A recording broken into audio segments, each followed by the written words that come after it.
Sir ये confusion है कि दिवाली 20 को है कि 21 को है, तो ये कंफ्यूजन सबसे पहले तो ये आया कहाँ से और ये कंफ्यूजन है क्या चीज? ये कंफ्यूजन जबरदस्ती मैं कह रहा हूँ क्रिएट किया जाता है। कुछ क्या होता है, कई लोग अड़ जाते हैं और मैंने ऐसी ही गलती पकड़ी है इस बार। तो ये कौन लोग हैं? कि एक बनारस से निकलने वाले पंचांग ने, इन्होंने एक सीधी तरह से अपनी पंचांग के अंदर लिखा।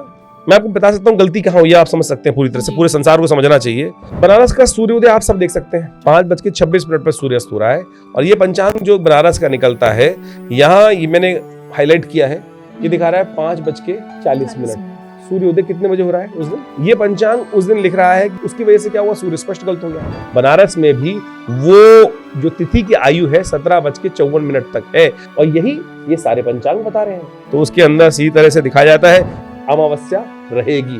दिल्ली का दिखा रहा है, जो गलती से इस पंचांग में वहां पर बनारस का टाइम दे दिया गया कि सब इतनी सी कंफ्यूजन होने के कारण से अब हट धर्मिता है। कुछ लोगों ने उसको बिना रेक्टिफाई किए, चेक किए, उछाप दिया और उस पर अड़ गए हैं। सरकार ने उसको एक्सेप्ट कर लिया। अब वैसे तो बावली जब जागे तो दिवाली।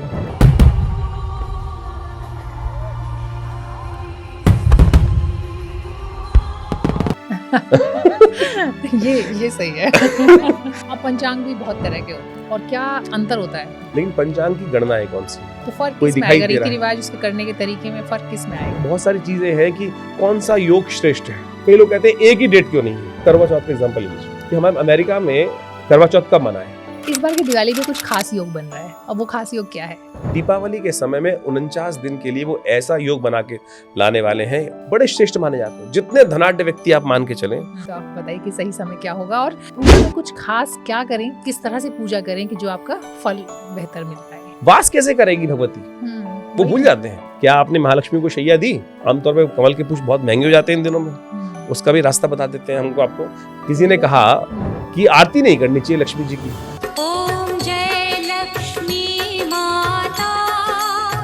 धनतेरस पर क्या लाना चाहिए, ये सवाल हमारा रह गया। क्या करती है धनतेरस पर? हम लोग शॉपिंग पे जाते हैं। शॉपिंग में क्या लेके आते हैं? बर्तन। तो भाई आप धनतेरस पे नॉन स्टिक लेके आते हैं हम लोग। कुछ भी क्या ला रहे हो? शनि को, राहु को लेके आ रहे हो अपने घर में? तेल का दिया जलाना चाहिए, कुछ लोग कहते हैं कि नहीं घी का दिया जलाना चाहिए। और दिया कैसा होना चाहिए? मिट्टी का, मेटल का, कांच का। आजकल तो बहुत सारी वैरायटी आ गई है। तो मोमबत्ती भी नहीं जलाते लोग, सीधा जो रेडीमेड आता है ना पानी वाला, टच करने से जलने वाला। तो फिर तो बोले भगवान भी नकली आएंगे। तो फिर भगवान भी नकली आएंगे साहब। आप 5 उपाय ऐसे बताइए हमें जिन्हें करने से महालक्ष्मी पूरे साल भर अपने भक्तों को आशीर्वाद देती रहेंगी। हम चाहते हैं कि आप बताएं कि लक्ष्मी और गणेश की पूजा एक साथ क्यों होती है, लक्ष्मी और विष्णु जी की पूजा क्यों नहीं होती? इस पर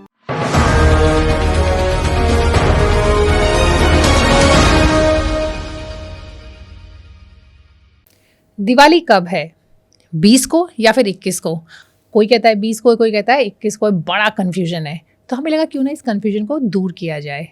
वैसे सिर्फ दिवाली नहीं, और भी बहुत सारे त्यौहार हैं जहाँ पे कि आप देखते हैं कि अक्सर जब कोई त्यौहार आता है, कोई व्रत होता है, तो 1 नहीं 2 तारीखें निकल आती हैं। अब इसके पीछे पंचांग वजह है या फिर कुछ और वजह है, लेकिन असली प्रॉब्लम होती है हमें और आपको। कन्फ्यूजन क्रिएट हो जाता है। तो भाई ये कन्फ्यूजन होता क्यों है, ये कन्फ्यूजन क्रिएट कौन करता है और इस कन्फ्यूजन को दूर कैसे किया जाए? हमने सोचा कि क्यों ना इसी विषय पर बात करने के लिए अपने स्टूडियो में किसी खास शख्स को, किसी खास मेहमान को बुलाया जाए। तो आज हमारे स्टूडियो में है आचार्य विक्रमादित्य, जो कन्फ्यूजन फैला हुआ है दिवाली की तारीख को लेकर, इसे वो पूरी तरीके से दूर कर देंगे। बहुत बहुत स्वागत है आपका। नमस्कार, स्वागत। दीपावली की बहुत शुभकामना। जी शुक्रिया। ये बताइए कि सर ये जो कन्फ्यूजन है कि दिवाली 20 को है कि 21 को है, तो ये कन्फ्यूजन सबसे पहले तो ये आया कहाँ से और ये कन्फ्यूजन है क्या चीज़?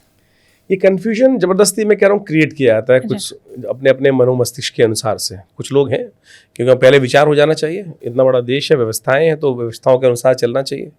हो जाता है कुछ लोग अपनी सुपरमेसी को प्रूव करने के लिए कुछ गलती मानते नहीं है, उसके कारण से आता है। पंचांग ज्योतिष बिल्कुल परिष्कृत है, कोई गलती नहीं है। लेकिन क्या होता है, कई लोग अड़ जाते हैं और मैंने ऐसी ही गलती पकड़ी है इस बार।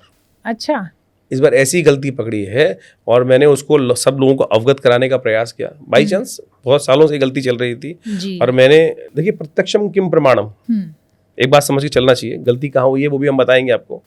सूर्य निकलता है एक स्पेसिफिक टाइम पे निकलता है, सूर्य अस्त होता है एक स्पेसिफिक टाइम पे निकलता है, और ज्योतिष की गणनाएं बिल्कुल एग्जैक्ट बताती हैं कि सूर्य निकल आया। और आपका आजकल मोबाइल भी आपके पास है, बिल्कुल। गूगल की गणना या बहुत सारे जो एस्ट्रोनॉमिकल साइट्स हैं उससे आप पता लगा सकते हैं कि सूर्यास्त कितने बजे होना है, कैसे अस्त होना है। केवल इतनी सी गलती हुई और उसके बाद से एक गणना की गलती पूरे की पूरी पद्धति को वहाँ पे कन्फ्यूजन क्रिएट हो जाता है। जी, देखिए जो लोग नहीं जानते हैं कि एक्चुअल में ये गलती क्या है, कन्फ्यूजन क्या है, बहुत सारे लोग जो नहीं जानते हैं, तो हम चाहते हैं कि पहले आप उन्हें बताएं कि ये मसला क्या है। देखिए अमावस्या पहले तो दिवाली कब मनाई जाती है, सबसे पहले हमको ये सोचनी चाहिए कि दीपावली के निर्धारण करने के लिए शास्त्र में बहुत सारे व्यवस्थाएं होती हैं। हमारे यहाँ बेसिकली क्या है, पंचांग टाइम को बताता है, समय को बताता है, कैलेंडर बताता है, ग्रहों की परिवर्तन की स्थिति को बताता है, और जो उत्सव है वो पौराणिक मत है। उत्सव जो है, जब दिवाली आई, कार्तिक अमावस्या को दिवाली मनाई जाती है। अब दीपावली क्यों मनाई जाती है वो हमको कौन बताएगा, वो हमको पुराण बताएगा, कहानी बताएगी क्या हुआ। भगवान राम वापस वहां से आए, रामायण के अंतर्गत घटना ही ना, किस दिन घटना थी, उस दिन अमावस्या थी। ठीक है, तो उस दिन महालक्ष्मी का प्रादुर्भाव हुआ, भगवती का प्रादुर्भाव हुआ, जगदम्बा का प्रादुर्भाव हुआ, तो उनके लिए महालक्ष्मी का पूजन करते हैं हम लोग, तो वो घटना बनती है। तो उसको निर्धारित करेगा पंचांग, उसको विशेष तौर पे हमारी पौराणिक घटनाएं, उनका सूत्र है। अब क्या है कि दीपावली के संबंध में बहुत सारी भ्रांति ऐसी है कि आप खुद बताइए, आप भी सनातन में हैं, बहुत सारे बचपन से देखा होगा, कब होनी चाहिए दिवाली, जनवरी मास में क्या बात है, कब होनी चाहिए, मतलब अमावस्या होती है ना। तो आमतौर में कहा कि रात के समय जब अमावस्या हो, तब ये लोग कहते हैं कि रात की अमावस्या होनी चाहिए। आज की तारीख में लोगों ने जितना सुना वो बता देते कि रात की अमावस्या होनी चाहिए। सिद्धांत कहाँ है, रात की अमावस्या होनी चाहिए, सिद्धांत कहाँ लिखा है, वो तिथि निर्णय बताएगी ना। तो तिथि निर्णय की पुस्तकें हैं, शास्त्र में वर्णित है। तो वो जैसे ये किताब लाया हूं आपके समक्ष, चौखंबा सीरीज की 1940 में छपी, और वहां पर निर्धारित किया गया कि अमावस्या, ये तिथि निर्णय के अनुसार से, ये शास्त्र की किताब है, यहां बता रही है कि ये कार्तिक अमावस्यायाम कृत्यम कौन से समय में उत्तम होगा, ये बताया जाए। तो ये आदित्य पुराण के अनुसार से ग्रंथ कहता है कि इयम प्रदोष व्यापनी ग्राह्या। प्रदोष व्यापनी, प्रदोष काल वो होता है जब सूर्य अस्त हो जाए, सूर्य अंधेरा पूरा ना हुआ हो, सूर्य अस्त के बाद 2 घड़ी तक का समय करीब मान लीजिए, वो प्रदोष कालीन माना जाता है। उस समय यदि अमावस्या मिल रही है, रात्रि नहीं, जो हमने कहा रात्रि में हमको पूजा करनी है, पुराने जमाने में क्या सिस्टम, क्या मैं करूं, आज से कुछ साल पहले भी लाइट तो नहीं थी, बिल्कुल अंधेरा होता था, सूर्य अस्त हुआ, अंधेरा हुआ, आमतौर पे जल्दी सो जाते थे लोग, बहुत जल्दी सो जाते थे। तो प्रदोष व्यापनी, शाम के समय जब अस्त हुआ है वही, तो इसलिए शास्त्र ने कहा कि प्रदोष व्यापनी जो है वही ग्राह्य है। तो इस बात को समझ लीजिए कि जिस दिन प्रदोष व्यापनी है वो ग्राह्य मानी जाएगी। दूसरा सिद्धांत, कई बार क्या होता है, हमारी तिथियां घट जाती हैं, बढ़ जाती हैं, वो बिल्कुल परिष्कृत है हमारे, बिल्कुल क्षणिक एक चीज को कहा गया है कि डेट है ना, ये जो पूरी, ये यूनिफॉर्मिटी नहीं है। यूनिफॉर्मिटी इसलिए नहीं हो सकती क्योंकि इतना बड़ा विश्व है कि कहां सूर्य कब हो रहा है, अस्त हो रहा है, ऐसा नहीं है कि एक ही साथ सब चीज हो रही है। हमने बहुत परिष्कृत पद्धति से जितना अच्छा बनाया, उतना लोगों ने उसको आज कॉम्प्लेक्स कर दिया है। सिर्फ बोझ मानने की कतई जरूरत नहीं। ये कौन लोग हैं जिन्होंने कर दिया? मैं कह रहा हूं उसको मेरा अभिमान, आपका किसी का, मेरा जो अभिमान हम लोग के बीच में आया था कि मैं बड़ा या तू बड़ा या कोई बड़ा, कि मैंने कह दिया यही सत्य है, इसके अलावा कोई सत्य नहीं है। शास्त्र सत्य है, प्रमाण सत्य है, वो जो कह रहा है वो मानना चाहिए। तो अब अमावस्या मैंने कहा कि प्रदोष व्यापनी होनी चाहिए, मानी जाएगी। दूसरी बात क्या है कि अब 2 दिन अमावस्या आ जाती है, कि जैसे इस बार हो रही है कि दोनों दिन प्रदोष में अवेलेबल है अमावस्या, तो क्या होगा, तो शास्त्र में कहा गया उसके लिए अगली लाइन लिखी गई कि यहां पर जो है वो विशेष तौर पर शास्त्र में कहा गया, दिने द्वय, यदि 2 दिन में हो तो परा, यानी दूसरे दिन जो पड़ रही है, वो दूसरे दिन जो शुद्ध रूप से आ रही है वो पराग्रही मानी जानी चाहिए। पूर्व ग्रह नहीं, पूर्व वाली नहीं, पराग्रही मानी जाती है, जो सेकंड डे आ रही है। बिल्कुल सिद्धांत था। और इसके ऊपर सारे पंचांगों ने, 99% पंचांगों ने इस बात को प्रतिपादित किया कि 21 तारीख को, यहां तक कि शताब्दी पंचांग भी, अगर आप 100 साल का जो पंचांग होता है, उन पंचांगकर्ताओं ने भी आज से 70-80 साल पहले ही आज की तारीख को उसमें इंगित कर रखा है। 100 साल का पंचांग होता है, उसमें खोल के देख सकते हैं।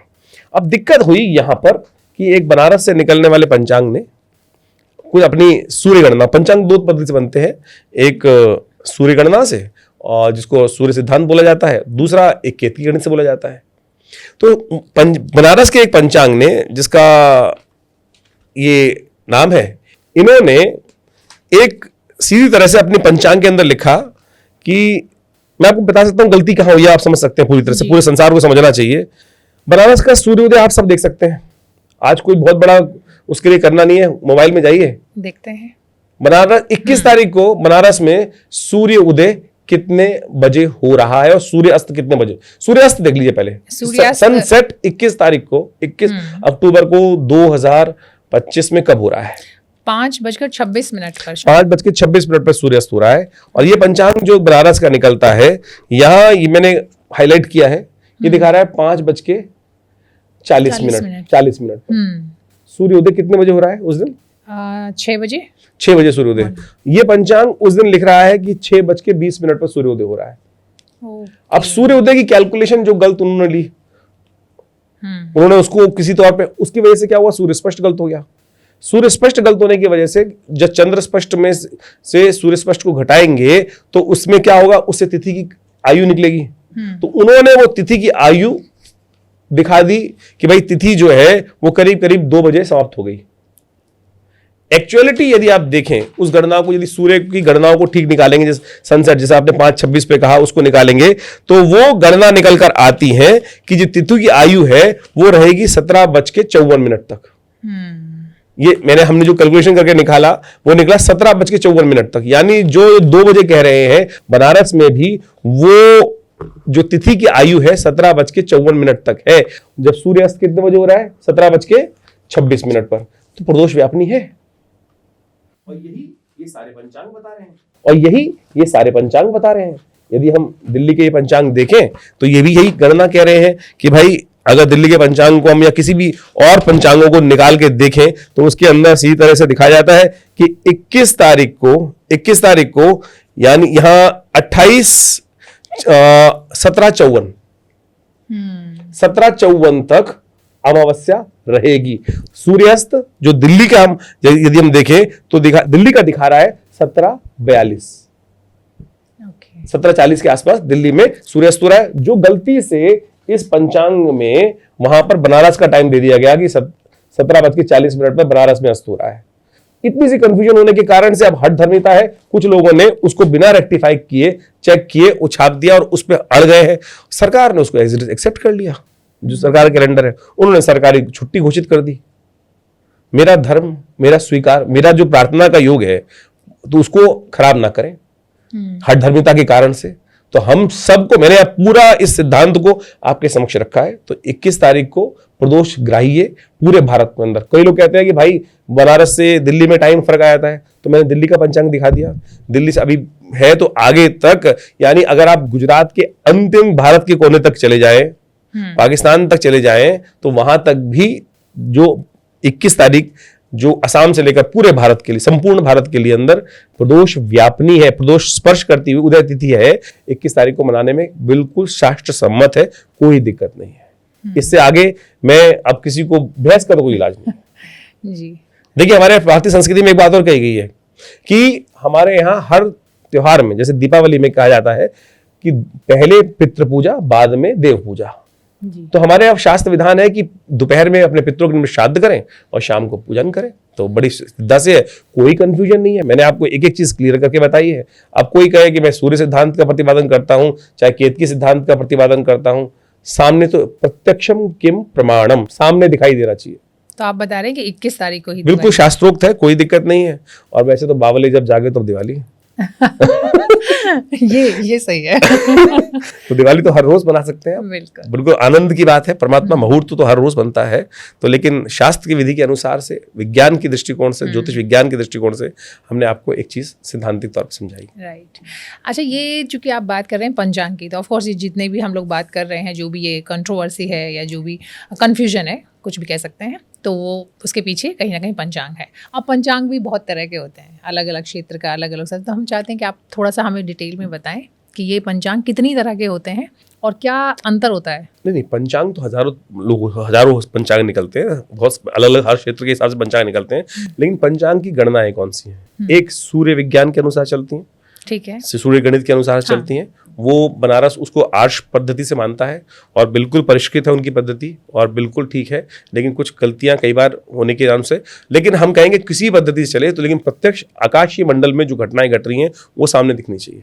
दूसरी कुछ वर्ष पूर्व केतकी गणित के अनुसार से गणित आया, जिन्होंने उसको एक्सेप्ट किया। लेकिन दोनों का कहीं आपस में डिफरेंस नहीं होना चाहिए। अगर डिफरेंस आ रहा है तो विद्वानों को बैठकर एक जगह शास्त्र मत तरीके से उसको सुलझा लेना चाहिए। तो वो सुलझा लेंगे तो कोई दिक्कत नहीं आएगी। कन्फ्यूजन बार बार जो होता है वो ठीक हो जाएगा। फिर भी देखते हैं ना, जैसे हम काशी की बात करते हैं, बनारस की बात करते हैं तो वहाँ का अपना पंचांग है, जो कि आप बताइए, जिस पर हम बात कर ही रहे हैं।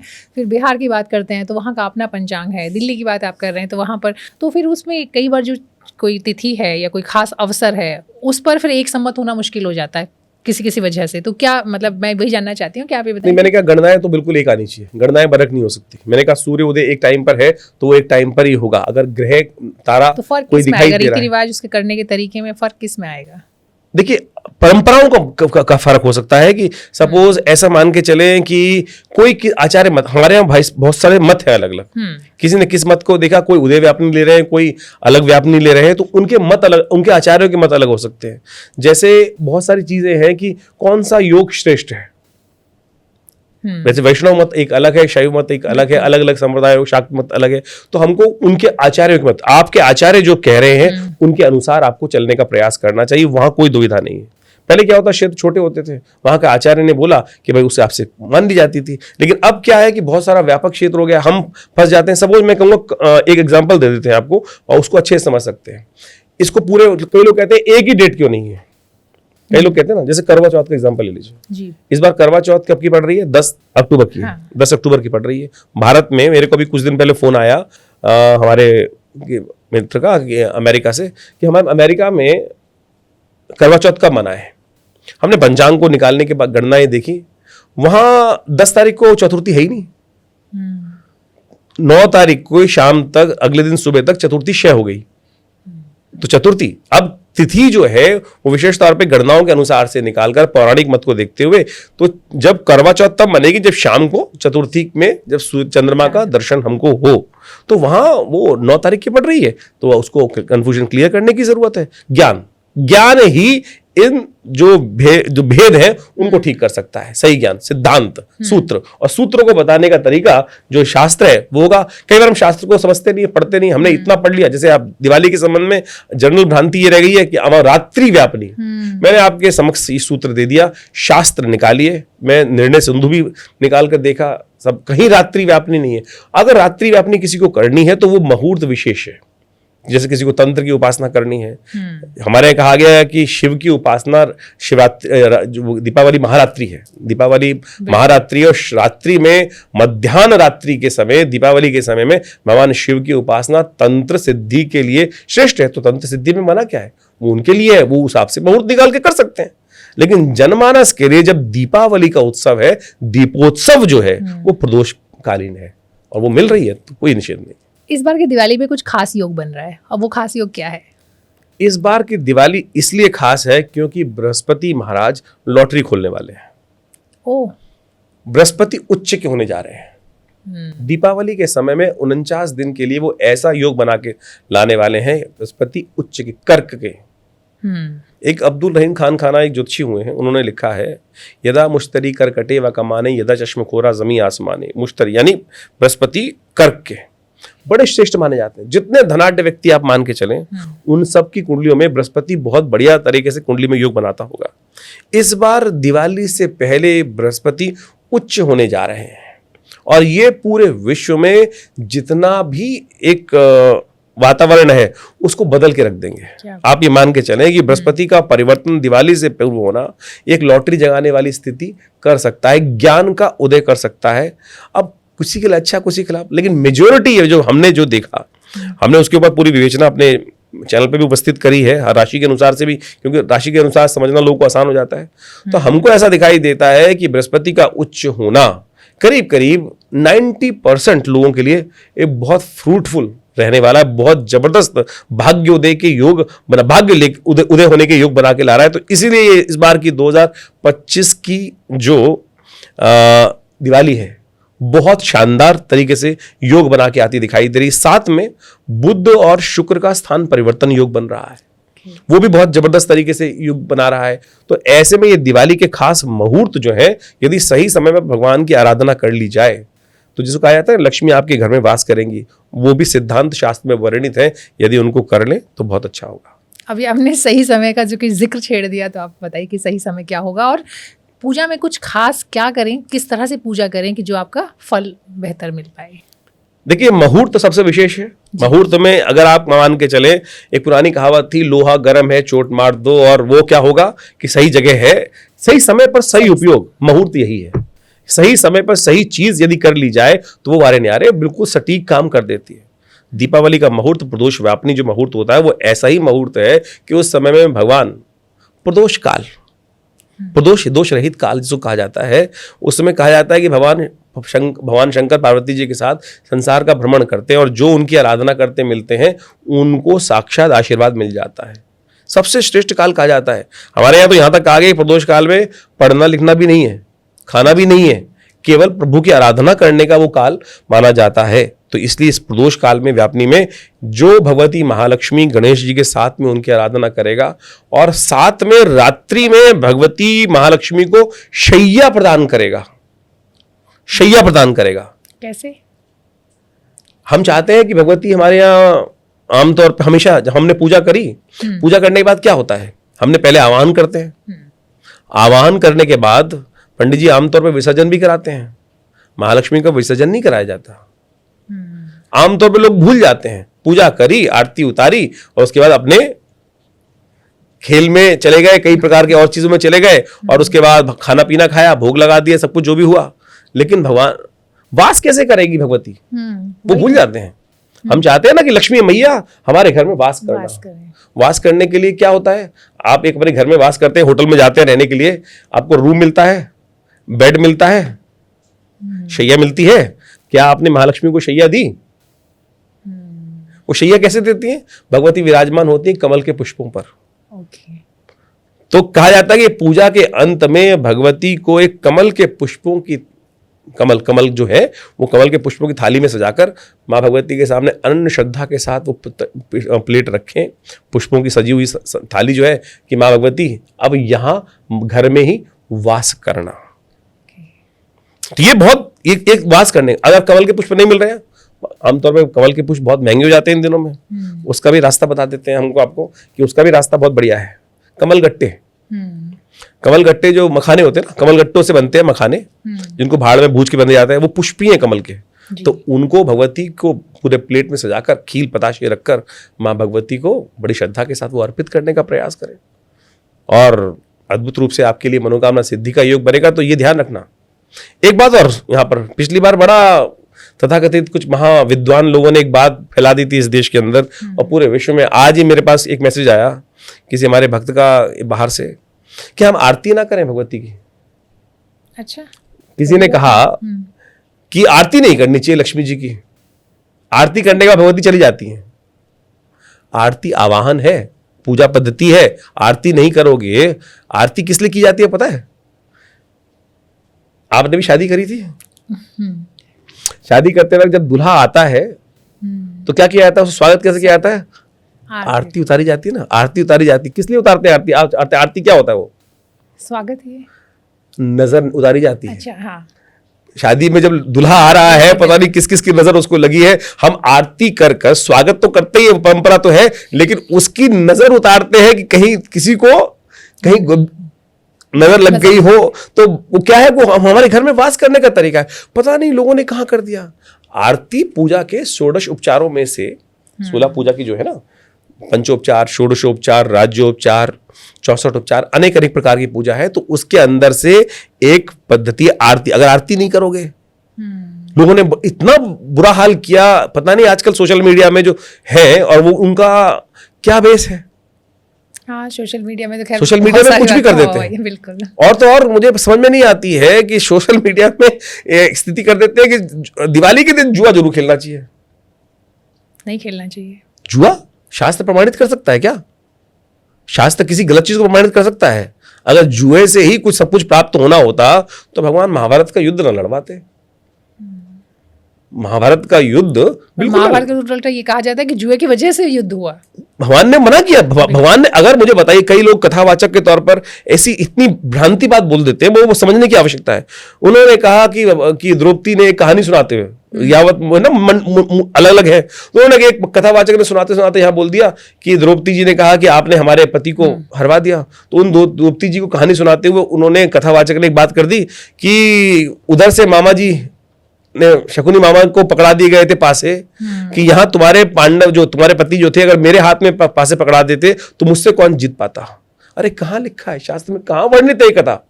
भगवान ने तो कहीं द्वैत क्रीड़ा को बिल्कुल इसको नहीं कहा। भाई कैसे आप संपदा को अपनी प्राप्त करना चाहते हो, बाहुबल से प्राप्त करने का प्रयास करो। फिर कहां से आई ये कथा?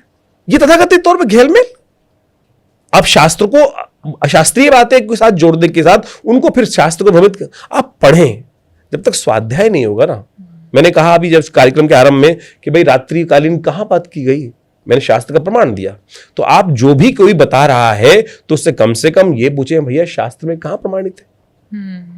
शास्त्र में कहीं प्रमाणित कोई गलत बात। भारतीय संस्कृति, सनातन संस्कृति बड़ी सरल है, सुंदर है और न्यायप्रिय है। वहां चाहे जीव हो, व्यक्ति हो या कोई भी जीव हो, किसी के साथ कोई पार्शियलिटी नहीं है, सब समान है। उस परमात्मा के हम सब संतान है, क्या गाय, क्या बच्चा, क्या बकरी, क्या सब जीव उसकी संतान है। किसी को मारने का अधिकार नहीं है, किसी के लिए अहित करने का अधिकार नहीं है। तो इस बात को हमको समझना चाहिए।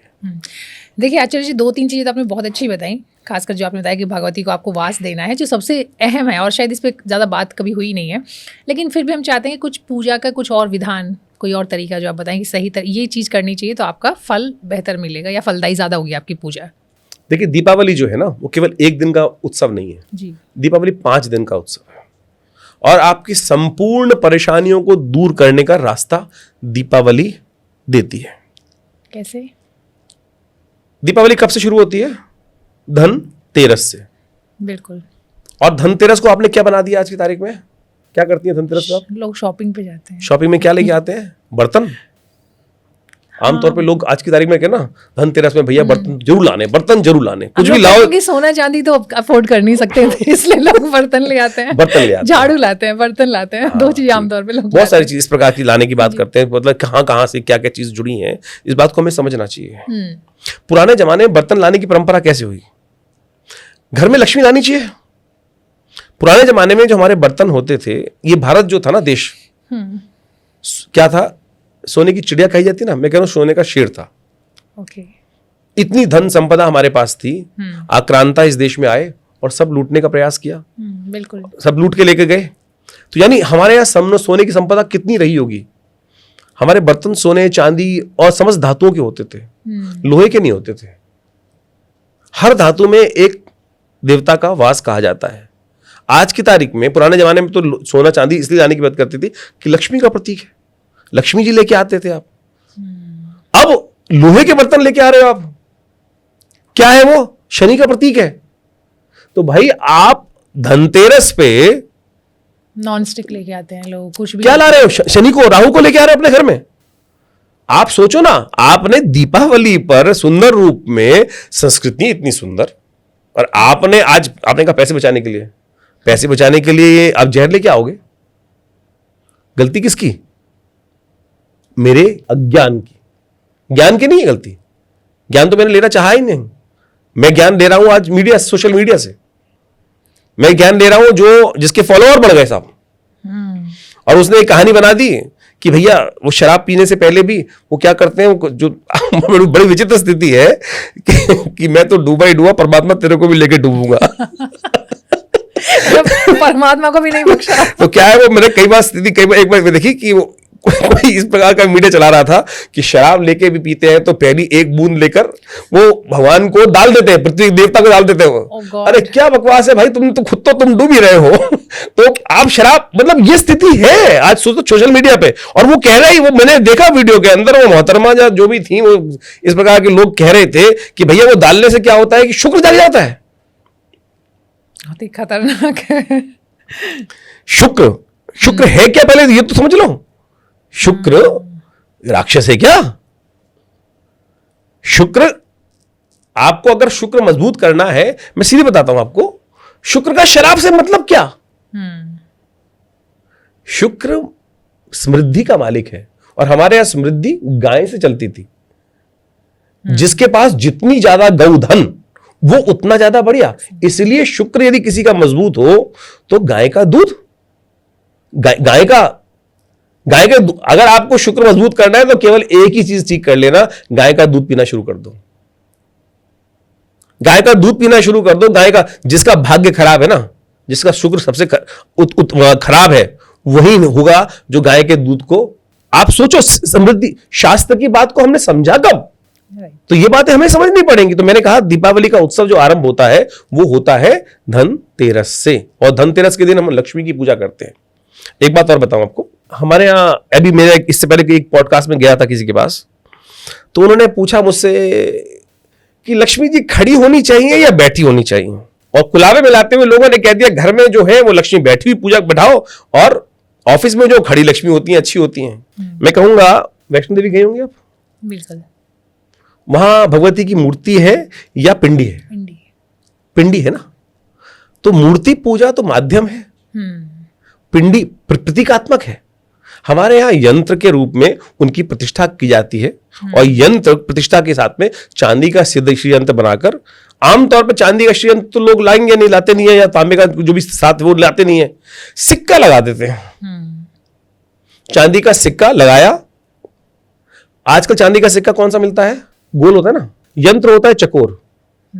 लक्ष्मी चंचला है, अगर पूजा में गोल सिक्का उपयोग कर रहे हो आप तो वो गोल हो जाएगा, हाथ से निकल जाएगा, फिसल जाएगा।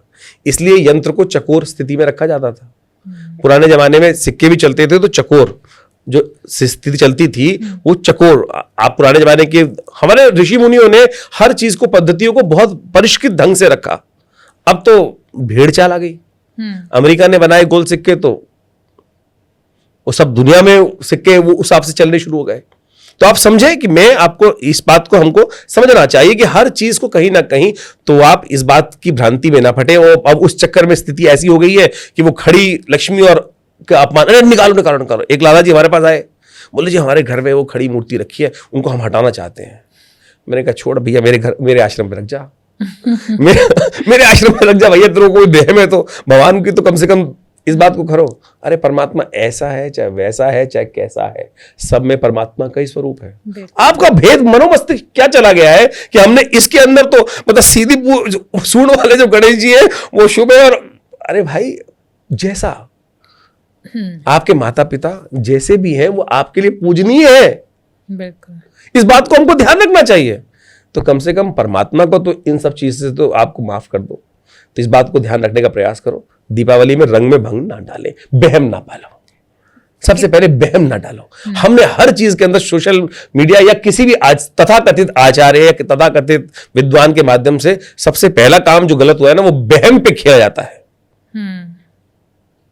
आप किसी बेचारे मरीज को आज की तारीख में डॉक्टर के पास जाता है, मुझे लगता है कैंसर हो सकता है। आप सोचो क्या उसकी बेचारे की आपने जिंदगी खराब कर दी, आपने उसकी जिंदगी खराब कर दी। और बेचारा उसके जब तक उसको, अब क्या होगा ना, जब तक उसका रिपोर्ट नेगेटिव नहीं आएंगी तब तक वो कहा डॉक्टर साहब ने कहा था कहीं आज ये नहीं तो कल कुछ और करा लेता हूं, कुछ और करा लेता हूं, बेचारे की तबीयत ठीक नहीं रही। अरे डॉक्टर साहब, पहले सबसे पहली चैप्टर क्या आता है? I treat he cures. तो जब वो क्योर करने वाला है तो मेरा अहित क्यों करेगा? आपका गलत आपके कर्म कर रहे हैं, दुष्कर्म कर रहे हैं। तो दुष्कर्म ना करो, गलत रास्ते मत जाओ। किसके बाप की औकात है कि आपके साथ अहित कर देगा? बिल्कुल। तो धनतेरस पर क्या लाना चाहिए, ये सवाल हमारा रह गया। धनतेरस में अपनी समृद्धि के अनुसार से सबसे पहले धनतेरस का उत्सव जो इस बार पड़ रहा है उससे समझें। धनतेरस दीपावली 5 दिन की शुरू हो रही है इस बार, हर बार 5 दिन की होती है। तो दीपावली जो इस बार जो सबसे बढ़िया मुहूर्त है, सबसे पहले दीपावली के अंत हमें दीप दान करने का विधान कहा गया है। और नोट करके रख लो, यदि कोई घर में बीमार है, मैं आपको एक अकाट्य प्रयोग बता रहा हूं, भगवान न करे घर में किसी कोई बीमार हो, अगर आपने इस बार 17 तारीख को एक दिन पहले, धनतेरस से एक दिन पहले यमदीप दान होगा और उसी से दीपावली का आरंभ किया जाता है। 17 तारीख शुक्रवार की शाम को, जिस दिन प्रदोष का योग बन रहा है, प्रदोष यानी त्रयोदशी जिस दिन शाम को पड़ रही है, उस दिन शाम के समय आप यमदीप दान करें। एक छोटी सी अन्न ढेरी लगाकर, चौमुआ दीपक रखकर आप उस पर एक दीपक प्रज्वलित करें। यमाय नमः, धर्मराजाय नमः, इस प्रकार से उनका पूजन करें। और घर के दक्षिण दिशा में, घर के अंदर नहीं, घर के बाहर, करके बाहर उस दीपक को जलाकर अपने पितरों के निमित्त उसको तर्पण कर दीजिए। और अगर आपने ये प्रयोग कर लिया तो 1 वर्ष तक शास्त्र कहता है कि उस घर में किसी की अपमृत्यु नहीं होगी। आरोग्यता प्रदान करने का दिवस है। धनवंतरी उस दिन अमृत कलश लेके उत्पन्न हुए। तो आप सबसे श्रेष्ठ ये रहेगा कि जो भी उस दिन महालक्ष्मी को घर में लाए, श्रीयंत्र घर में स्थापित करें। बाकी तो सब आपके लिए, जो कुछ है वो आप रख सकते हैं, जैसे भी लाना चाहें। तो आप महालक्ष्मी को अपने घर में वास दें। नहीं होता है तो एक कोशिश ये करें कि अपने घर को बंधनवार बांध के रखें। शास्त्र में तो सबसे बढ़िया है बंधनवार बांधकर अपने घर में पंच पल्लव के साथ बंधनवार बांधकर उस दिन से दीपावली का शुभ आरंभ करें, भगवती का आवाहन करें। तो उस दिन से सुंदर रूप से और जो कुछ हो सकता है अपनी समृद्धि के अनुसार से वो सब अपने अनुसार से लाएंगे तो बहुत अच्छा रहेगा। तो आप इस प्रकार से कार्य आरंभ करने का प्रयास करें। ठीक है। और फिर 5 दिन का पर्व है तो 5 दिन भी हम चाहते हैं कि आप थोड़ा इस बार धनतेरस वाले दिन बड़ा सुंदर योग बन रहा है कि धनतेरस वाले दिन साथ में धन्वंतरी जयंती भी है और उसी दिन हनुमान जयंती भी पड़ रही है। हनुमान जयंती छोटी दिवाली पर होती है, लेकिन छोटी दिवाली रात्रि में हनुमान जी का जन्म माना गया है। तो दिल्ली के पंचांग के अनुसार से रात्रि में उस दिन हनुमान जयंती का पर्व पड़ रहा है। तो हनुमान जी की कृपा प्राप्त करने के निमित्त बड़ा अद्भुत कथा मैं आपको बता देता हूँ। एक बहुत सारे लोगों का मतभेद ये है कि भैया हनुमान जी का जन्म तो चैत्र में आता है, लेकिन शास्त्र हरि अनंत हरि कथा अनंता, ये शास्त्र में कहा गया है।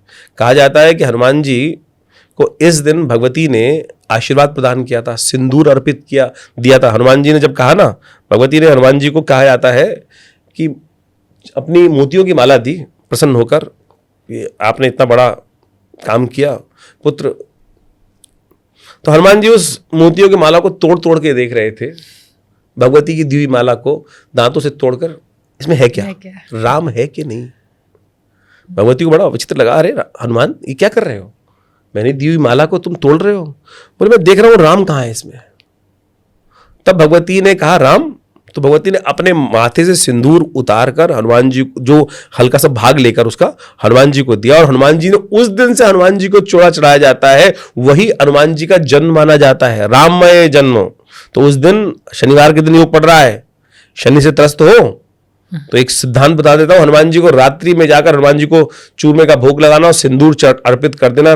उस दिन आपके शनि ना ठीक हो जाए तो आपको कोई और चीज करने की जरूरत नहीं पड़ेगी, धक्के खाने की जरूरत नहीं है। तो बड़ी श्रद्धा के साथ इन चीजों को अपनाने का प्रयास करो। देखो परमात्मा धन से प्रसन्न नहीं होते कि तथाकथित तौर पर एक बात मान के चले कि धन अर्पित करने के लिए सबसे हम लगे रहते हैं। परमात्मा तो देने वाला है, परमात्मा देने वाला है। तो आप क्या सोच रहे हो कि परमात्मा को वहां भाव के भूखे हैं। तो आप इस बात का ध्यान रखते हुए कार्य कर लीजिए, आपके लिए समस्त कष्टों को दूर करने का योग अद्भुत रूप से बनेगा। आप घर में लाना चाहते हैं तो उस दिन शंख लेके आए, शंख लाकर घर में आप लगा लीजिए, कौड़ियों की एक बंधनवार बांधकर अपने घर में लगा दीजिए। वो आपके घर में रिद्धि सिद्धि का सुंदर योग बना देगी, लाभ के योग बना देगी। शंख का पूजन करिए, शंख को स्थापित कीजिए, देखिए कुछ और लाने की, जो भी आप लाना चाहें, कहीं मना नहीं है भाई। जो आपकी जैसे आपकी हैसियत है, जैसा आपकी समृद्धि है, वैसा कार्य करने का प्रयास कीजिए, सुंदर रहेगा। दूसरा दिन जो छोटी दिवाली है वो बहुत विशेष है। आप समझे, कहा जाता है, एक छोटा सिद्धांत दिया जाता है कि इस दिन, अब दीपक की बात बता देते हैं कि धनतेरस के दिन कितने दीपक जलाने चाहिए। धनतेरस के दिन 1 चौमुहा दीपक और 13 दीपक जो है वो जलाने चाहिए। 14 लाके ये दीपक जलाए जाते हैं, ये अवश्य जलानी चाहिए।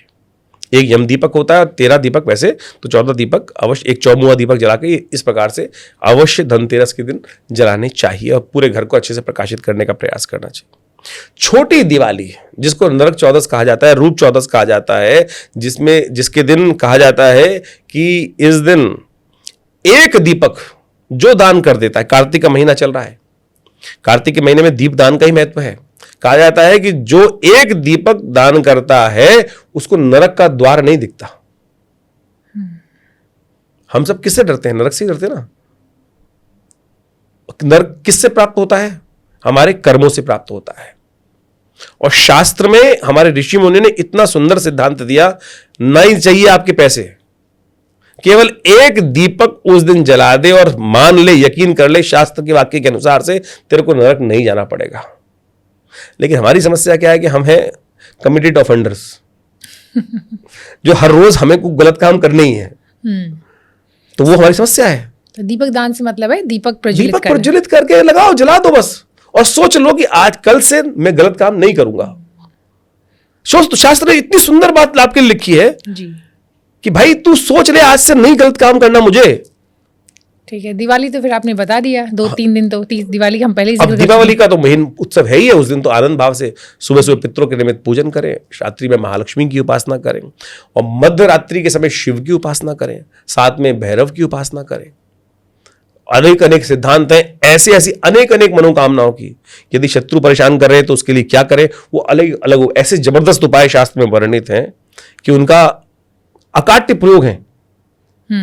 उसमें से क्या हम यहाँ बता सकते हैं अपने? सारे बता सकते हैं। ओके, सारे बता सकते हैं। हम शत्रु की गर्दन नहीं काट सकते, शत्रुत्व समाप्त कर सकते हैं। शत्रु समाप्त कर सकते हैं ना, वही मगर काटनी भी नहीं चाहिए जो दुश्मनी है, जो शत्रु। शास्त्र में कहा गया है कि कुशा का बांदा अपने घर में दिवाली की छोटी जिसमें धनतेरस के दिन लाके रख लो, कुशा का बांदा। ना मंत्र की आवश्यकता है, सिंदूर में लाके रख दो, आपके शत्रुत्व धीरे धीरे जो है लोगों से समाप्त हो जाएंगे। इतनी चमत्कारी चीज है। कुशा का एक बांदा मिलता है, कुशा के अंदर एक बड निकल आता है जी, वो लाके घर में यदि दिवाली के दिन प्रतिष्ठित कर दे, पूजा की दुकान पे, पूजा पवित्र, वो नहीं मिलता, रेयरेस्ट है। अब वो जो बाजार में मिल रहा होगा वो कुछ और मिलेगा। मैंने आपको शास्त्र की बात की, मेरे पास वो विद्यमान है, मैंने उसका चमत्कार देखा। पर बाकी को भी बताइए ना, उनको कैसे मिलेगा? वो तो ढूंढने की चीज। कुशा का बांधा यानी होता है कि जैसे सपोज करें कि एक पेड़ लगा हुआ है, जैसे सपोज ये पेड़ है, इस पेड़ के पत्ते में से एक अलग से बड फूट आता है, तो कुशा का बांधा उसको बोला जाता है। मैं दिखाऊंगा किसी दिन, मुझे लेके आना चाहिए था वो, तो मैं दिखाऊंगा। वो कुशा का बांधा ऐसी चमत्कारी चीज है, आपको नेट पर मिल जाएगा। वो ऐसी चमत्कारी चीज शास्त्र में वर्णित है, तो आप उसको रखें घर में लाके सिंदूर के अंदर। कोई चीज आवश्यकता नहीं, शत्रु धीरे धीरे समाप्त होने के योग बनेंगे बढ़िया तरह से। इतनी जबरदस्त चीज शास्त्र में वर्णित है, उसको घर में लाके रखिए। और महालक्ष्मी के लिए पसंद करने के लिए हमने आपको बताया कि ये उपाय करें और पूरे घर को प्रकाशित करें, पूरे घर के कोने कोने को प्रकाशित करें, तब भगवती महालक्ष्मी। और एक काम और करें, प्रकाशित करते वक्त हमारे यहाँ मंत्र एक आता है, आप सबने कई बार सुना होगा, भगवान शंकर की उपासना करते हुए, त्र्यंबकम यजामहे सुगंधिम पुष्टिवर्धनम। इसमें ये वर्ग आया, सुगंधिम पुष्टिवर्धनम। सुगंधि युक्त दीपक, थोड़ा थोड़ा इत्र डालकर, थोड़ा थोड़ा तेल के जो यूज कर रहे हो उसके अंदर इत्र का उपयोग करते हुए अलग अलग प्रकार के सुगंधित। भगवती महालक्ष्मी जो आने वाली हैं, आप जैसे होटल में जाते हैं तो आपको एक आदमी स्प्रे करता हुआ मिलता है थोड़ी थोड़ी देर बाद, किस लिए? कि आप आने वाले हो, मेहमान हो उनके, तो आपने घर को सुगंधित युक्त बनाओ ना, तभी तो महालक्ष्मी का पदार्पण करोगे। विश्वास ही नहीं है आपको। अब मरे हुए हृदय से अरे पटी पार्टी है कर लो, ऐसे थोड़ी होगा। अच्छा, दीपक की चूंकि आपने बार बार बात की, तो दीपक में भी कई लोग कहते हैं कि तेल का दिया जलाना चाहिए, कुछ लोग कहते हैं कि नहीं घी का दिया जलाना चाहिए, कई लोग सरसों का तेल का मतलब सलाह देते हैं। अब आप बताइए कि कौन सा दिया जलाना चाहिए, घी का या फिर तेल का? समृद्धि जैसी आपकी है उसके अनुसार से, सबसे पहले तो शास्त्र में ये बात करके चले। शास्त्र के दृष्टिकोण से तो जैसी आपकी सामर्थ्य है उसके अनुसार जलाने का प्रयास करें। मैं कुछ कहानी बना दूंगा इसके अंदर, किसी गृहस्थी जोड़ दूंगा, तो वो फिर मैं भी सोशल मीडिया वाला बन जाऊंगा। तो मैंने आपको सीधी तरह से, अगर समृद्धि है तो घी का दीपक जलाइए ना, क्या दिक्कत है? जैसी आपकी समृद्धि है उसके अनुसार से करने का प्रयास कीजिए।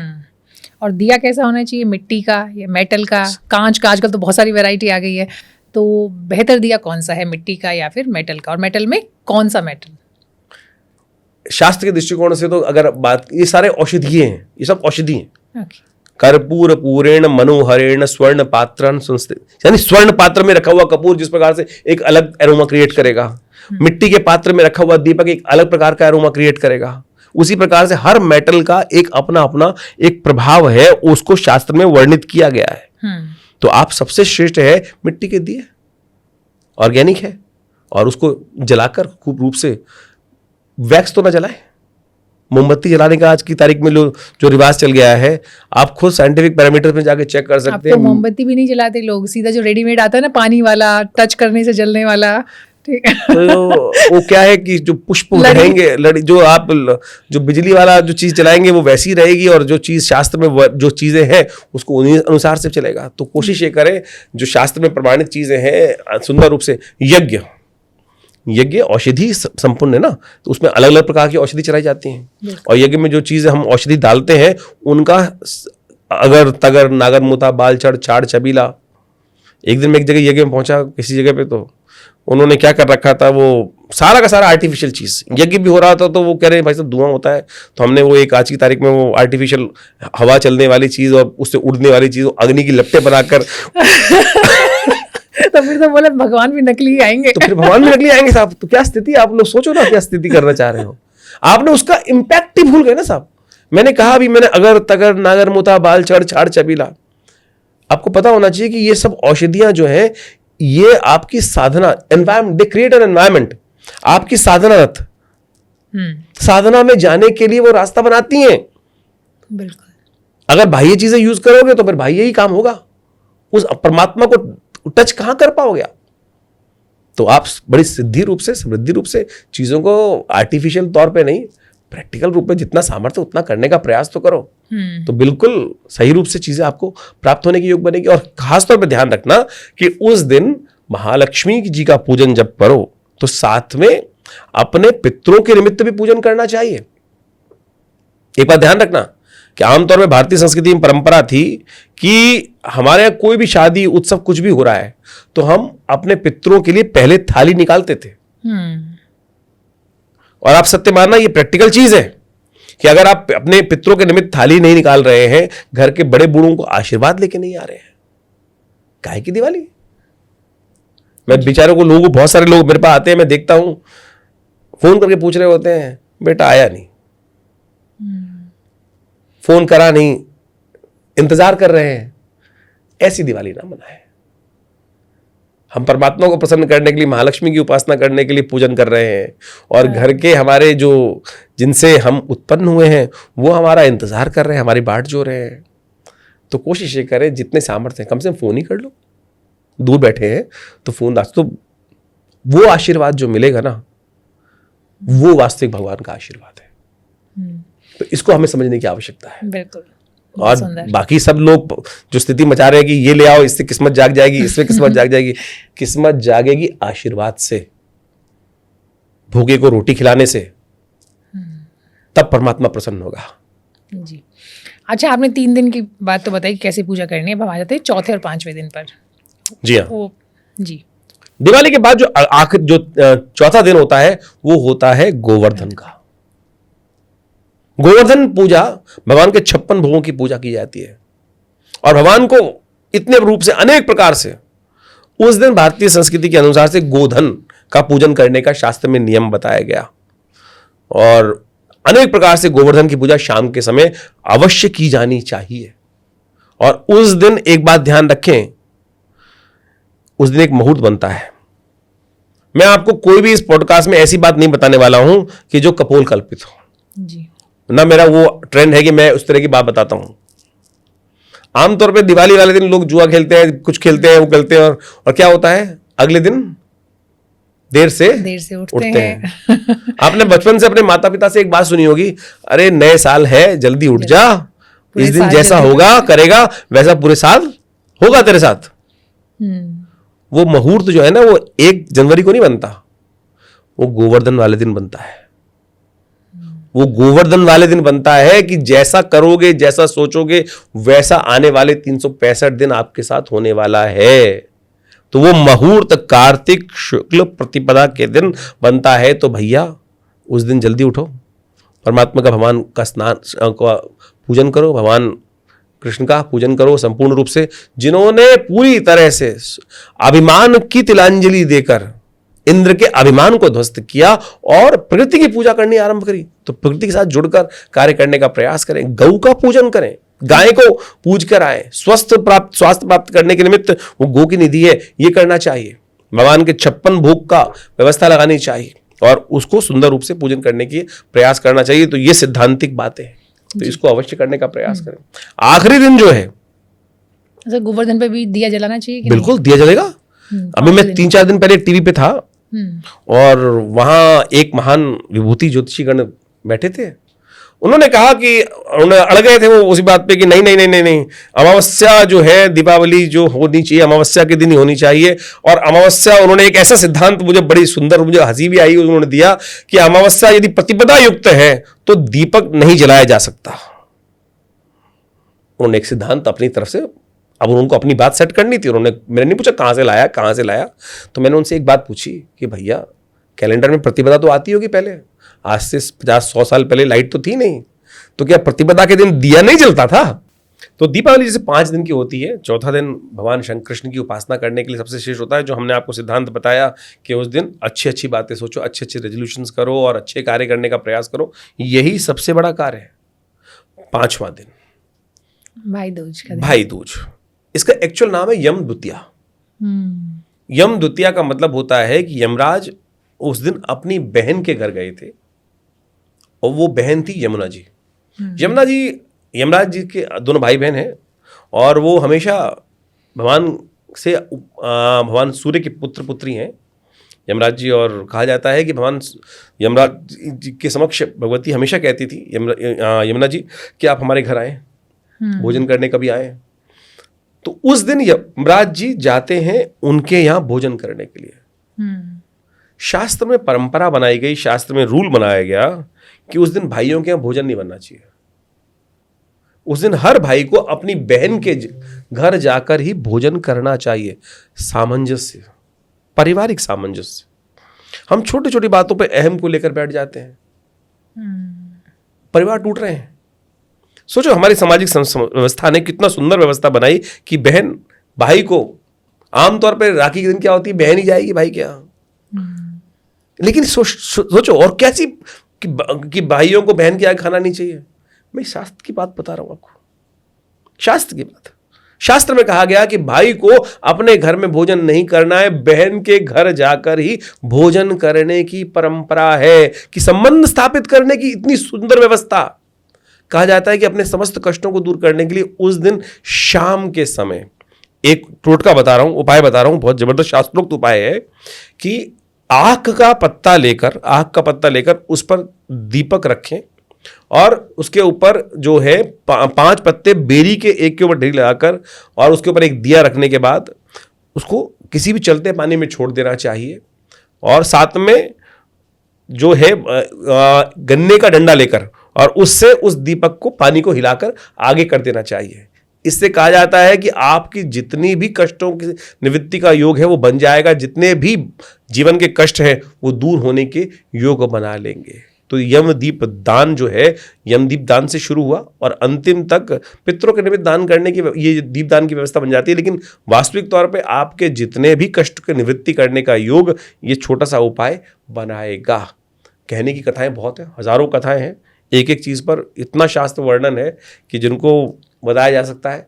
लेकिन मैं यहाँ पर आपके समक्ष केवल शास्त्र की विधि के अनुसार से ही कुछ बातें, चमत्कार की बातें बहुत सारे लोग तथाकथित तौर पर आपको भी इल्यूजन में ले जाते हैं, तो इस इल्यूजन से बचे। इसी तरह से मेहनत के बिना इस संसार में कुछ नहीं प्राप्त होता।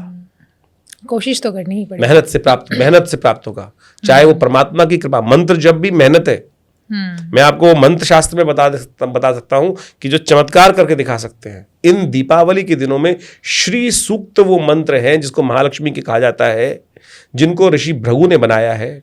और कहा जाता है कि जब भृगु जी ने भगवान विष्णु को की छाती पर अपना टांग रखी तो उस दिन भगवती महालक्ष्मी ने उनको श्राप दे दिया था कि आज के बाद हम आपके पास आएंगे नहीं। महर्षि भृगु ने कहा कि माँ भगवती, ये तो मेरा और भगवान का, आपका भक्त का और भगवान का संबंध था, आप रुष्ट हो गई। लेकिन मैं भी भगवान का ही भक्त हूं, ऐसे मंत्र बनाता हूं। मैं क्या, इस संसार में कोई भी उनका जप करेगा आपको उनके पास जाना पड़ेगा। वो श्री सूक्त के मंत्र हैं। ओम हिरण्यवर्णाम हरणिम सुवर्ण रजस्त्रजाम चंद्राम हिरण्यमयीम लक्ष्मीम जातवेदो माव ताम माव जातवेदो लक्ष्मी। ये इस प्रकार से पूरे 16 मंत्र हैं। मैंने स्वयं करके देखे, कृपा होती है। कोई ऐसा सिद्धांत नहीं है, अगर विधि सही है और उच्चारण ठीक है तो भगवती बाध्य होंगी आपके पास आने की। ये है चमत्कार। लेकिन हम फंस गए हैं कि बाबा जी कुछ ये दे दो, बाबा जी कुछ वो दे दो।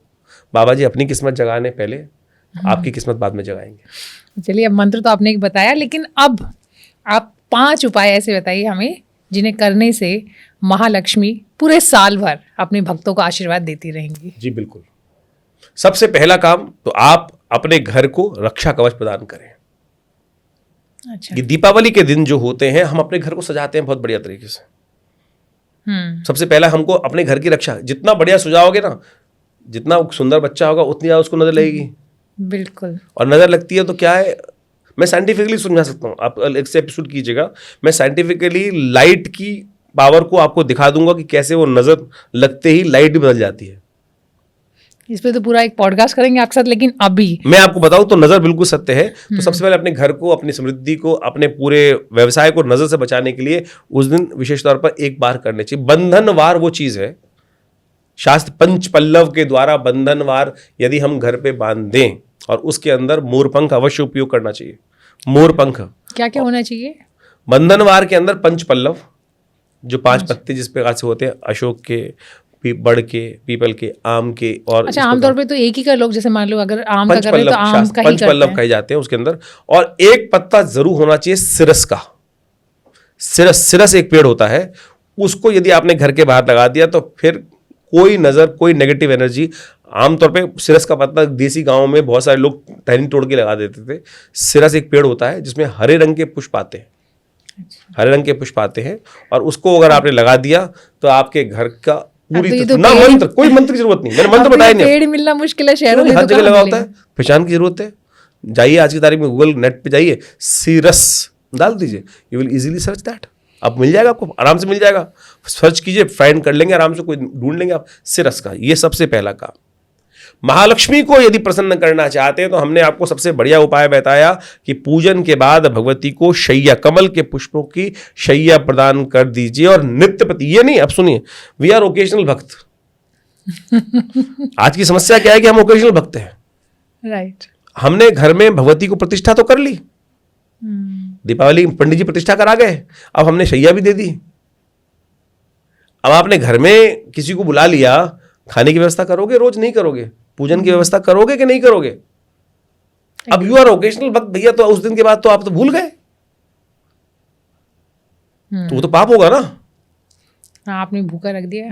तो आपकी व्यवस्था करें। इसीलिए शास्त्र के अनुसार से कहा जाता है कि घर में प्रतिष्ठित देवता का वास नहीं करना चाहिए, क्योंकि आपको तो कहीं चल दी, आप तो बाहर चल दी, घूमने जाना है यार, आपका घर में जो प्रतिष्ठित देवता बैठा है वो बेचारा भूखा, अपराध हो रहा है। 16 के पूजा के 16 अपराध माने जाते हैं, और वो ऐसे अपराध है कि वो सब कुछ खत्म कर सकते हैं। अच्छा, कौन कौन से अपराध हैं?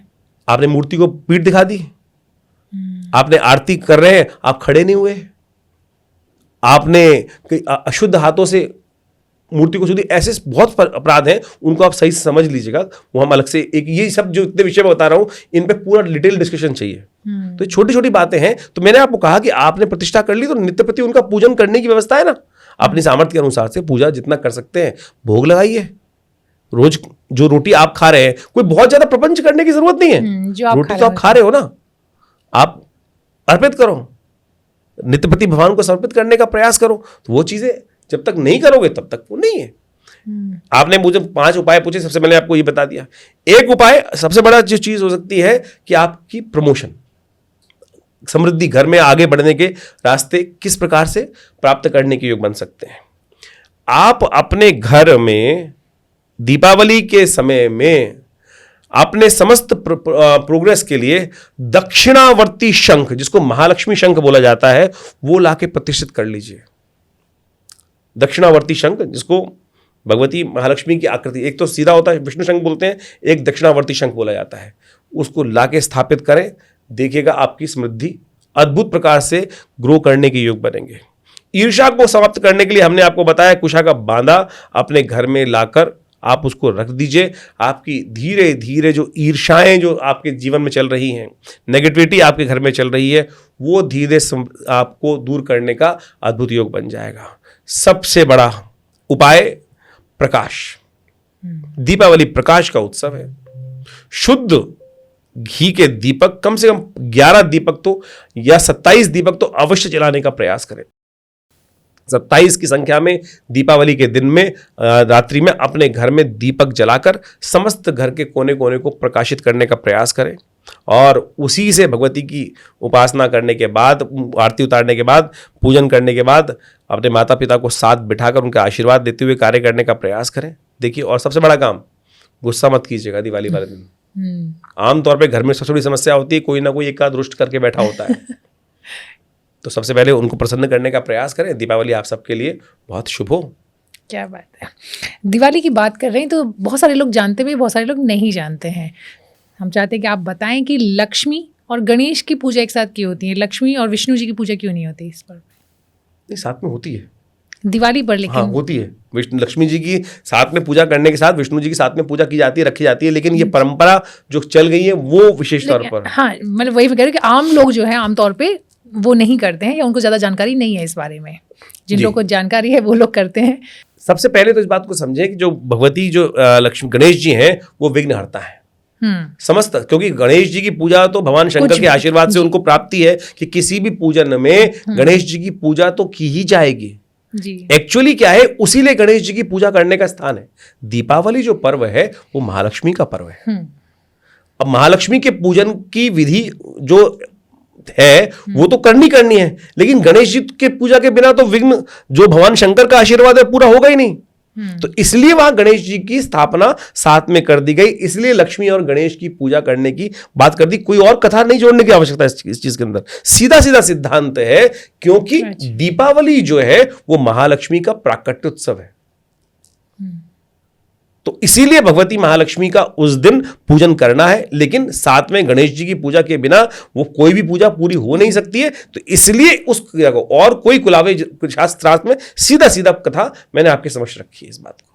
इसमें कोई और कुलावे जुलाने जरूरत नहीं है। कहानियां तो हरि अनंत, हरि कथा अनंता, जितने संत उन्होंने कुछ और भी कर देना है, लेकिन सिद्धांत सी तरह से इतना सही है जी। अगर हम दिवाली की बात करें तो एक कथा तो हम सबको पता है कि भगवान राम वापस आए थे 14 साल के वनवास के बाद। कुछ और कथाएं भी हैं क्या दिवाली से जुड़ी हुई? देखिए, वास्तविक दिवाली जो है वो तो देव दिवाली है, जो कार्तिक पूर्णिमा के दिन आती है। भगवान राम इतना बड़ा पर्व था कि भगवान वनवास अपने पिता की आज्ञा से जाने के बाद वापिस आए। दीपावली का उत्सव विशेष तौर पर जो कार्तिक अमावस्या के दिन कहा जाता है वो अनेक कथाओं के साथ जुड़ा हुआ है।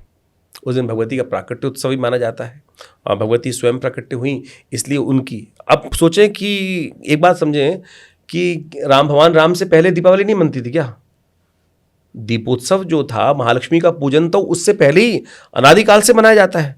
तो मुख्य कथा भगवती का प्राकट्य उत्सव है ये, तो भगवती के प्राकट्य उत्सव के रूप में ही मनाई जाती है। लेकिन हुआ क्या कि वो विशेष तौर पर भगवान राम के कथा के बाद, भगवान राम के पदार्पण अयोध्या में होने के बाद वो इतनी बड़ी घटना घटी, तो इसलिए वो कथा पीछे चली गई। तो इसलिए विशेष तौर पर जो प्राकट्य उत्सव जो है वो ही भगवती का स्तवन करने की रात्रि है। ये तो भगवती महाकाली का, भगवती महालक्ष्मी का सुंदर स्तवन करने की, और वो वही चमत्कारिक प्रदान करने की रात्रि सिद्ध रात्रि मानी जाती है। काल रात्रि, महारात्रि, मुहरात्रि से दारुणों शास्त्र में कहा गया है। तो ये रात्रि का जो महत्व कहा गया है, दीपावली महारात्रि तंत्र के दृष्टिकोण से अद्भुत संयोग वाली है। कहा जाता है कि जब कोई मंत्र सिद्धि ना हो रही हो तो दीपावली के मध्यकाल के समय जिस भी सिद्धि को प्राप्त करने के लिए भगवान शंकर की उपासना मध्यकाल में अघोर मंत्र के द्वारा की जाएगी, तब जाकर वो मंत्र की जागृति होती है। इसलिए तंत्र के दृष्टिकोण से इस दिन, इस दीपावली को बहुत महत्वपूर्ण माना जाता है। तो देखिए, भारत में तो हम सब जानते हैं कि दीपावली कितना बड़ा पर्व है, लेकिन अगर हम अपने देश से बाहर जाते हैं, और मैं भारतवंशियों की बात नहीं कर रही हूँ, जो लोग भारतीय मूल के नहीं हैं वो भी, अगर हम श्रीलंका में जाएं, नेपाल में जाएं, मलेशिया की बात करें, इंडोनेशिया की बात करें, तो बहुत सारे ऐसे देश हैं जहाँ पे कि दिवाली मनाई जाती है बहुत बड़े लेवल पे, बहुत बड़े स्तर पे। तो वहाँ की दिवाली किन मायनों में हमारी दिवाली से अलग है, या क्या चीज़ है जो दोनों में कॉमन है? देखिए, मैं बहुत जगह घूम के आया, बहुत जगह देखी, थाईलैंड में बहुत सारी जगहों में जाके देखा मैंने बहुत सारी चीज़ों को। ये सब सनातनी थे, पहले सनातनी परंपरा का ही निर्वाह करते थे। हुआ क्या कि आज से 2500 साल पहले भगवान बुद्ध का जब प्राकट्य होता है, तो भगवान बुद्ध ने पूरे विश्व में उस अपने वाद को, अपने उस परंपरा को सब जगह फैलाया। और उन्होंने वहां पर उनकी परंपराओं के साथ वो डाइल्यूट हो गया। एक तरह से बुद्ध जो था नास्तिकवाद का प्रतीक माने जाते थे, लेकिन अब बुद्ध क्या हुआ कि वो मूर्ति पूजा का उनके अंदर स्थान आ गया। बुद्ध की जो फिलॉसफी है वो प्योरली, जो बौद्ध फिलॉसफी जिसको कहा जाता है, वो नास्तिकवादिता की फिलॉसफी, ईश्वर नहीं है। लेकिन हुआ क्या कि बौद्धयान, हीनयान, महायान, उनके अलग अलग परंपरा हुआ, तो उन्होंने उसी प्रकार से, अभी आप थाईलैंड जाके देखेंगे तो वहां गणेश भी है वो सनातन परंपरा का मूल ही। तो इसलिए वो राम आज भी मिलते हैं, राम की समस्त कथाएं वो आज भी मंचन की जाती हैं। ये तो देशकाल परिस्थिति के अनुसार से है। अब वहाँ पर यवनों का राज्य हो, बहुत सारी जगह इंडोनेशिया इत्यादि में यवनों का राज्य हो गया, तो उन्होंने करीब 500 सालों में उनको उस तरह से बदल दिया। लेकिन फिर भी मूलभूत कहीं ना कहीं वो आज भी सनातन परंपराएं अपभ्रंश रूप में वहाँ उपस्थित है। तो इसलिए राम का पदार्पण, राम हर रूप में कहीं नहीं है। अभी आप जाके देखें ईरान के अंदर भी वहां गुफाओं के अंदर राम और हनुमान के चित्र इंगित मिले आपको। तो इसलिए सनातन के मूल सब जगह थे। हर जो भी पंथ है और पंथ हैं, उन सब की डेट ऑफ आपके पास है कि बौद्ध धर्म कब आया, इस्लाम धर्म कब आया। सनातन अनादि है, अनंत है, अनादि है। कब शुरू हुआ, कब से चलता रहा। जैसे आपको मैंने अभी कहा कि भगवान राम के पदार्पण से पहले क्या दिवाली नहीं मनती थी, उससे पहले देव दिवाली थी, महालक्ष्मी का पूजन तो होता ही था, इस रूप में उनका पूजन किया जाता था। तो इसलिए हमारी संस्कृति में उस सबके जवाब हैं। तो इसलिए हर रूप में कहीं ना कहीं उस चीज को रखना चाहिए। हमको उसके लिए इतिहास पढ़ने की आवश्यकता है। जी, बहुत सुंदर। तो चलिए, जो पर्व इतने बड़े लेवल पे हमारे देश में ही नहीं दूसरे देशों में मनाया जाता है, आज से नहीं सदियों से मनाया जाता है, तो उस पर्व को हम सब मिल करके खुशी खुशी मनाएं। साथ ही साथ जो भी कन्फ्यूजन था, जहाँ से अपनी बातचीत हमने शुरू की थी कि कुछ तिथि को लेकर के, तारीख को लेकर जो कन्फ्यूजन था, वो भी आपने बहुत ही सुंदर तरीके से आपने उसे बताया कि क्या क्या सही है, क्या गलत है, क्या शास्त्र सम्मत है और क्या इधर उधर की हवाई बातें हैं। ये सारे कन्फ्यूजन आपने दूर किए। साथ ही साथ बहुत अच्छी जानकारी दी कि किस तरीके से आप अपनी दिवाली को ज़्यादा फलदायी बना सकते हैं, ज़्यादा बेहतर तरीके से बना सकते हैं, और दिवाली मनाने का सही तरीका क्या है, पूजन का सही तरीका क्या है। ये सारी बातें आपने हमारे साथ शेयर की। बहुत बहुत शुक्रिया, थैंक यू सो मच। और दिवाली आप सबके लिए बहुत शुभ, सभी को दिवाली की बहुत बहुत शुभकामनाएं। बहुत बढ़िया तरह से उच्च होने जा रहे हैं, आनंद लें उस बृहस्पति का। 49 दिन के लिए बृहस्पति उदय होने जा रहे हैं, दिवाली से पहले उदय होने जा रहे हैं। तो बहुत सारी नई चीज़ें आपके सामने आने वाली हैं। तो आचार्य जी, ये तो आपने बताया कि जो कन्फ्यूजन है 20 और 21 को लेकर, ये तो आपने दूर किया ही किया। साथ ही साथ आपने ये भी बताया कि दिवाली को मनाने का जो सही विधि विधान है वो क्या है, किस तरह के दिए जलाएं, कौन से दिए जलाने से फ़ायदा होगा, पूजा की विधि क्या होगी। तमाम जानकारी आपने हमारे साथ साझा की, इसके लिए दिल से शुक्रिया, बहुत बहुत धन्यवाद।